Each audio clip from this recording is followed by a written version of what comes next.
Te koto te whānau o Aotearoa Unitarians. Te koto nā manahiri, no mai, haere mai. Ki tēnei hui topa a te atua, tēnā koto, tēnā tato katoa. Now I'd like to hear a nice loud kia ora. Kia ora. Kia ora. Welcome to the space, this virtual sanctuary of peace, where we come not to only create our best selves, but to also do the work of creating a beloved community. We come together today as individuals, much like pieces of glass or pottery that are different shapes, sizes, and colors, all of which are broken with imperfect, jagged edges, but always beautiful. While our pieces may not always fit neatly together, it is within this sanctuary, guided by our principles, that we gather together to create a beautiful mosaic. May the brokenness and beauty you find in one another create peace in this space and fill our hearts with love as we create worship together. My opening words are by Carl Seaberg. Through our temporary lives, the great currents of history run.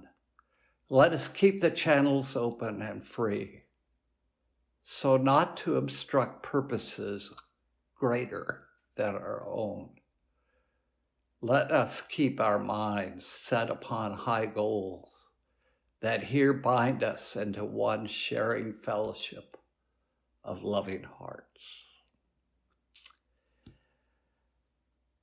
This morning's focus is on themes of freedom, democracy, and authoritarianism.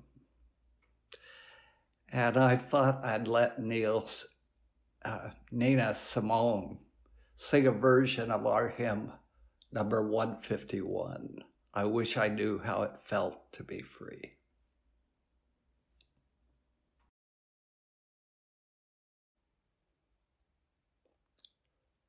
Wow.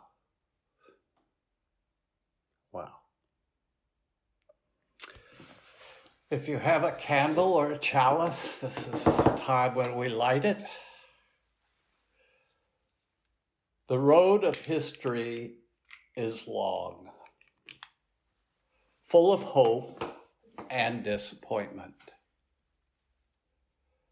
In times past, there have been wars and rumors of war, violence and exploitation, hunger and homelessness, and destruction of this earth, your creation.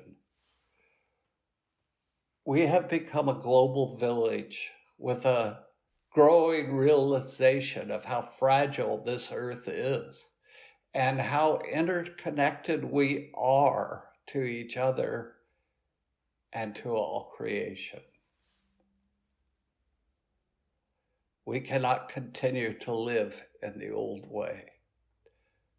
We must make a change, see a new way, a way toward peace with justice and a healthy planet.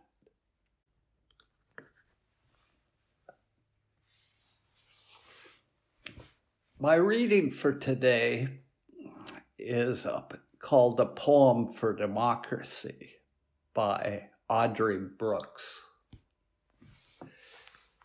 When humans left the wild places that demanded cooperation or death, they thought they left a brutal world for one of safety and progress. Let it not be said that this is not true. For the most part, as anyone can see, we have made ourselves the good life, those of us with opportunity and skill. It is those who come into the world at the bottom end of things, the poor, neglected, tired, hungry, and abused, that charity reaches to ameliorate. Our duty is to create inclusion, to build societies that encourage, nurture, educate, and equalize rights, prosperity, and justice. Our faith is based on democracy, the freedom to believe, to grow, to be welcome at the voting places, to have a say about our governance. We come together with regularity to celebrate and promote these values so that all seekers after truth find it here and in the world. Democracy is a work in progress. We know it must be ever vigilant against principalities and powers that would see its very death. We are the voices and the actions. On our shoulders rest duties that will take us a long time to do. But we will get there. We know we will. My song before my musings is one you've probably heard before. It's "This Land Is Your Land." And the clip you're about to hear is from 1994. And each year, the Kennedy Center in Washington presents 5 esteemed performers and artists with a medal for their contribution to the performing arts. In 1994, one of the 5 honorees was Pete Seeger. I know he sang at St. Matthew's. I've heard he also sang at our church. I don't know if that's true. But it's led by his son, Arlo Guthrie. And there are a lot of other people on the stage who are all the family members of the Guthries and the Seegers backing him up. There's one little piece that I didn't even remember from 1994. Who remembers that far back? There's a line about Proposition, I think it's 184. And this was a California proposition to prevent immigrants from receiving medical care and other social services.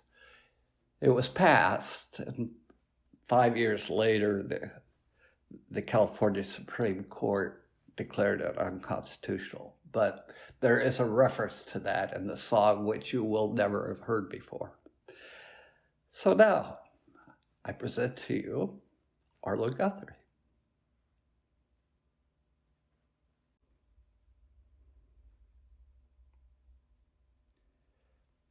Some have called "This Land Is Your Land" an alternative national anthem in America. And as explained, it was written and first sung by Woody Guthrie. Last night at dinner, Rachel informed me that there's a Kiwi version of the song as well. It's not just an American song. And I asked her to share those words with you this morning. So turn yourself on, Rachel.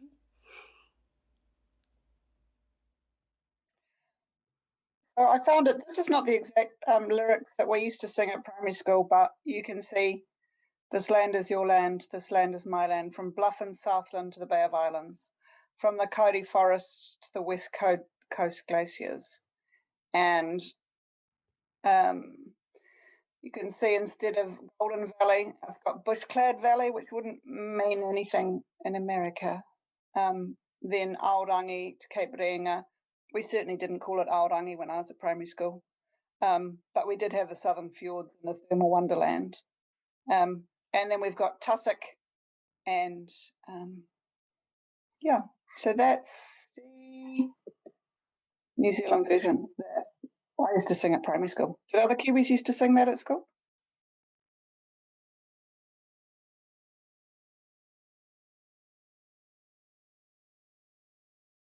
It turned out it's somewhat of a universal song. Growing up in small town Oklahoma, Guthrie heard church hymns and outlaw ballads, blues, fiddle tunes, and popular music. The Guthries had been fairly prosperous. Woody's father was a small-time politician and businessman. But the family unraveled during the Depression and his mother's mental illness. That's when Woody took to the road to be a street entertainer.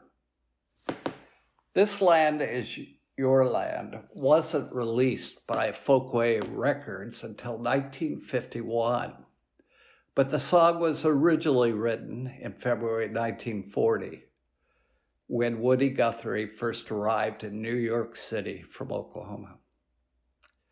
Musician, activist, and fellow traveler Pete Seeger joined him early on in his travels. Seeger has probably sung this land more than anyone else. Every school kid in 1950s America probably knew it, in spite of never hearing it on the radio. A man happier on the road than at home, Guthrie with Seeger walked, hitched, and rode the rails all over the country. He went first to the Gulf Coast, then west to California, where he joined 500,000 so-called Okies and Arkies, Dust Bowl refugees migrating in search of better lives. Although Guthrie purposefully threw himself into these travels, partly to escape family troubles and his disintegrating first marriage, what he saw and experienced in his travels across the country contributed to his emergence as a social commentator. He was irritated by Irving Berlin's God Bless America, sung by Kate Smith, which seemed to be endlessly playing on the radio in the late 1930s. So irritated, in fact, that he wrote this song as a retort, at first sarcastically calling it God Bless America for Me, before renaming it This Land Is Your Land. Guthrie's original words to the song included this verse. There was a big high wall there that tried to stop me. The sign was painted, said private property. But on the backside, it didn't say nothing. This land was made for you and me. This verse was recorded in 1944, but not released. In fact, Guthrie's recorded version was more or less lost until a Smithsonian archivist heard the acetate master during a 1997 transfer of the recording to a digital format. Still, it was sung at rallies, around campfires, and in progressive schools. It was these populist lyrics that had appealed to the political left in America. Guthrie's folk singing son, Arlo Guthrie, and Pete Seeger have both made a point of singing the more radical verses to This Land Is Your Land, also reviving another verse that Guthrie had written but never officially recorded. This verse was scribbled on a sheet of loose leaf paper now in the possession of his daughter Nora's Woody Guthrie archives. One bright sunny morning, in the shadow of the steeple by the relief office, I saw my people. As they stood hungry, I stood there wondering if God blessed America for me. Nora Guthrie suspects why these words may not have been recorded at the 1944 session and why the private property verse that was recorded was not issued. This was the McCarthy era, and U.S. Senator Joseph McCarthy made it dangerous to record this kind of material. I have to say that I never heard those two verses growing up and had no idea just how controversial this song was until later. Nora says, if my dad had done the recording, I don't think it would have meant anything to him if he was imprisoned. Actually, Nora says, he was quite used to living without and having nights in prison. Later in his life, Guthrie lost his ability to play guitar and sing, but he continued to write and inspire a younger generation of performers, including Dylan and Springsteen. When Guthrie recorded This Land Is Your Land, he ended with this verse: when the sun comes shining, then I was strolling. When the wheat fields waving, the dust clouds rolling, the voice come a-chanting, and the fog was lifting. This land was made for you and me. Arlo told a story to his audience once about being at home one night watching TV and hearing Lady Gaga singing a portion of his dad's song. He couldn't believe how cool that was. He was blown away and immediately called his sister to turn on the TV. Unfortunately, she missed it. In days following, he read in the papers from around the country that said Lady Gaga had opened her special with a subversive song, to which Arlo Guthrie told his audience, if my dad's song is now considered subversive, there is no polite way to say this. We are fucked. I share Woody and Pete's story because I worry about how long globally this land will be our land. Even before the leak this week of the Supreme Court's decision to ignore the 80% of Americans who are pro-choice, I chose my topic for this morning. I was not shocked by the decision to overthrow Roe. I knew all three of Trump's nominees to the court lied to Congress about accepting Roe as the undisputed law of the land. Turns out this land, in reality, is their land, not ours. It is an egregious example of creeping authoritarianism devastating the planet, no less than the pandemic is. In fact, COVID is the kind of crisis Churchill said the elite should never let go to waste. Government responses around the world to the COVID-19 pandemic have exacerbated the global democratic decline. Repressive regimes and populist leaders worked to reduce transparency, promote false or misleading information, and crack down on the sharing of unfavorable data or critical reviews. Many of those who voiced objections to their government's handling of the pandemic faced harassment or criminal charges. Lockdowns were sometimes excessive, politicized, or brutally enforced by security agencies. And anti-democratic leaders worldwide used the pandemic as cover to weaken the political opposition and consolidate power. Freedom House, that monitors how democratic a country is, reported that in 2020, only 20% of the global population lived in a totally free country. Sweden and Finland came in first. They were the most free with a perfect score of 100. We are fortunate to live in a country that followed them with a score of 99. But that was 2 years of pandemic ago. We were still being kind to each other. We were relieved to have a vaccine available. Closing our borders made sense. Lockdowns at best precipitated black humor on social media, and at worst benign acceptance of its necessity. Wearing a mask was not a political statement, just a caring promise to protect others. We took seriously that this land was our land, making it difficult for the elite to claim it as their own. Never letting a good crisis go to waste, they responded by finding ways to make New Zealand their land again. They encouraged pandemic fatigue, predicting it would take its toll, and it has. There are too many reports of abuse of medical staff, shop staff, bus drivers, and even librarians.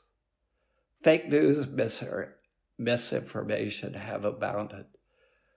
Thanks to authoritarian aggression in Ukraine, low unemployment, supply line interruptions, and greed, inflation is making life more difficult, especially for those on the margins, and is scaring those of means. And finally, the unknown. While new cases of Omicron are trending down, new variations are generating fresh waves in other countries. The result is creeping authoritarianism, even here, as the latest polls suggest. Why do some people find authoritarian leaders appealing? Why do they sometimes secure vast numbers of votes in democratic countries? Authoritarian leaders tend to corrupt the political system, rig the courts, assail the free press, jail their opponents, constrain or close universities, and lie brazenly to their citizens. They pit social groups against one another, for instance, depicting immigrants as interlopers and exploiters. It's hard to imagine why would anyone rationally choose to vote for someone like that as their leader, at the cost of our collective rights and freedoms and of our cohesion as a society. One answer would be to say that supporters of authoritarians are not, in fact, making a rational, authentic choice. Either they're being forced to go along with the regime, like in Hitler's Germany, or they are being tricked into it. Authoritarian regimes deploy vast propaganda operations, continually demonizing opponents, fanning the flames of prejudice, ginning up fears of outside forces, and warning of the dangerous enemy within. And unfortunately, propaganda has a way of working. Another option would be to say that the irrationality comes at least in part from within. Maybe there is an authoritarian personality type. Some of us love the freedom and variety we find in democratic societies, with the many different lifestyles they make possible, the many different standpoints and attitudes, the many different cultures that flow into our life together. This group also welcomes positive social change as taboos are overcome and barriers lifted. They are certainly Unitarians. A second group feels indifferent to such change and variety with no strong feelings either way. But a third group finds it psychologically intolerable. To them, perhaps it feels like chaos. To them, anything, even tyranny, is preferable to that. Maybe the fear in some cases goes even deeper than that. In the Brothers Karamazov, the Grand Inquisitor says he would have had Jesus executed because Jesus' message of freedom is ruinous. Nothing has ever been more insupportable for a man and a woman. For a man and a human society than freedom, he says. People's terror of personal freedom, intensified by the vision of unfettered choice presented by the media every day, drives them into the arms of an authoritarian. So far, we have some pretty unimpressive reasons for signing up. People are being tricked by propaganda, pushed by their own prejudice, or pulled by their fear or disorder, change, and freedom. We're left with two remaining possibilities. One is that the voters in question simply have the facts wrong. If someone genuinely believed that, say, cats were radioactive, that everyone was lying about them being safe, and that only Pat Smith could save us from them, maybe it would be rational, albeit misguided, to vote for Pat. Fear the cat, vote for Pat. But there's a more troubling possibility. What if part of the reason is that democracy, at least in its current general incarnation, isn't everything it's cracked up to be? Politicians are often more interested in getting reelected than doing what's best for the country. They're often subject to pressure from lobbying groups and from rich donors. And even at its best, democracy can only deliver compromise solutions to the problems facing society. Be that true, and given the elite's distrust of the masses, Unitarians must keep this land our land by remaining true to our fifth principle. We affirm the right of conscience and the use of the democratic process within our congregations and in society at large. It is more than an affirmation. It is a commitment to resist the forces that give authoritarianism a beachhead to plant their flag on our land. We must protect the rights of everyone they might oppress. We need to stand strong for economic, social, and environmental justice. We must challenge our elected leaders to remain faithful to the oath they have taken to represent all the people and seek their well-being. We must show kindness and compassion and caring to those who have been frightened and intimidated. I come from a country considerably less free than when I left it. May the same not be in New Zealand's future. Stop creeping authoritarianism at the border. Our fifth principle is up to the job. Are we? For our closing song, I've chosen a version of our hymn 134, Our World is One World.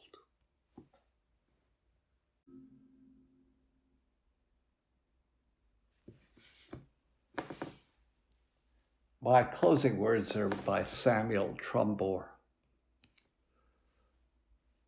Go forth in simplicity, find and walk the path that leads to compassion and wisdom, that leads to happiness, peace, and ease. Welcome the stranger and open your hearts to a world in need of healing. Be courageous before the forces of hate. Hold and embody a vision of the common good that serves the needs of all people.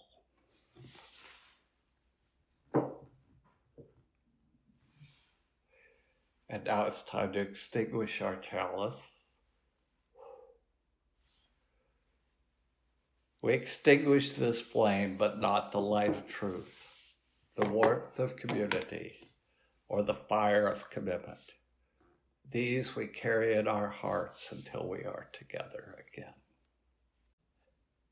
What are you prepared to do to stop creeping authoritarianism? What are you prepared to do to stop creeping authoritarianism?